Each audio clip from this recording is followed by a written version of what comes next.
خطلان که همچون ولایت اگراری در مملکت محسوب می‌گردد، محض ساکنان کشور و دهقانان و خواجگیداران این منطقه با محصولات تر و تازه کشاورزی در همه فصل‌های سال تامین می‌نمایند. جهت فراهمسازی شرایط پیشبرد فعالیت خواجگیداری از جانب حکومت کشور بهره دهقانان و صاحبکارانی که به خرید و فروش محصولات کشاورزی سر و کار دارند شرایط ضروری فراهم گردانیده شده است. می‌توان گفت که بنیاد و از نوسازی راهانی در تقویت بخشیدن معرفی محصولات گوناگون کشاورزی دهقانان ولایت خطلان زمینه مساعد گذاشته. امروزها ساکنان محصولات استحصال نموده خویش را در این شفت شاهراها به فروش برآوردند. خواجگی و رسانه تخم پروری به نام فیضعلی سعیدов این سال موافق نقشه در میدان زیاده از 70 گکتار کشتی پالوزی کش کرده است که ثمره و حاصلناکی خوب داده است. خواجگیداران ما به خصوص دهقانان ما در دلخواه نقطه‌های فروش محصولات خواجگی قشلاق محصولات خود را برآورده به سودا مادر شدند. من خیلی که شما میدونید امسال از طرف حکومت جمهوری تاجیکستان برای دهقانان کشاورزان امتیازهای بسیار داده است که از حساب همین امتیازها خواجگیداران و دهقانان ما میتونند که روزگار خود را پیش برند.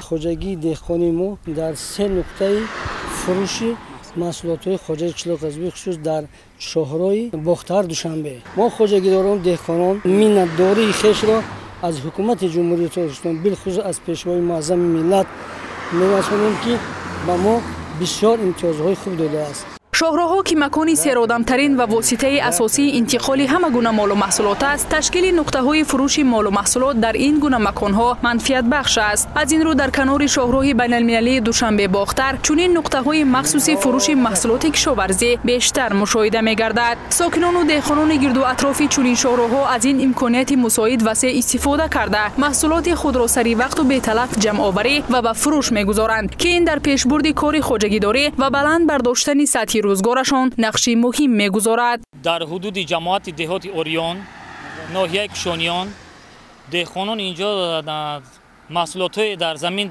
می‌کارند، از جمله بادرینگ، پمیدار و دیگر نمودی محصولات کشاورزی را استحصال می‌کنند. ما آورده از آنها خریداری کرده اینجا به فروش می‌بریم به مهمانانی همین شهرهایی که اینجا شهرها را عبور می‌کنند پیشنهاد میکنیم میوه تر و تازه را. به همین وسیله محصولات کشاورزی به خارجان معرفی میگردد. 2 گکتار خواجگی دهقانی دارم. محصولات دهقانی خود ما به سودا برآورم پشت خانه ما هم نمودی محصولات کشاورزی داریم. مثلا تربوز، خربوزه، کدو، پیاز و کارتشکا، خیلی کپوست، خیلی محصولات همه شهر خودمون میبریم. هر یکی اون رو مثلا در موسمی خود به فروش میبریم. مورد ذکر است که تشکیل و براه ماندن چنین گوشه‌های دهقان در شفت راه‌ها در برابر تامین راهگذران با محصولات تر و تازه کشاورزی همزمان جهت معرفی ولایت خطلان همچون ولایت اگراری به مهمانان و سیاحان میباشد.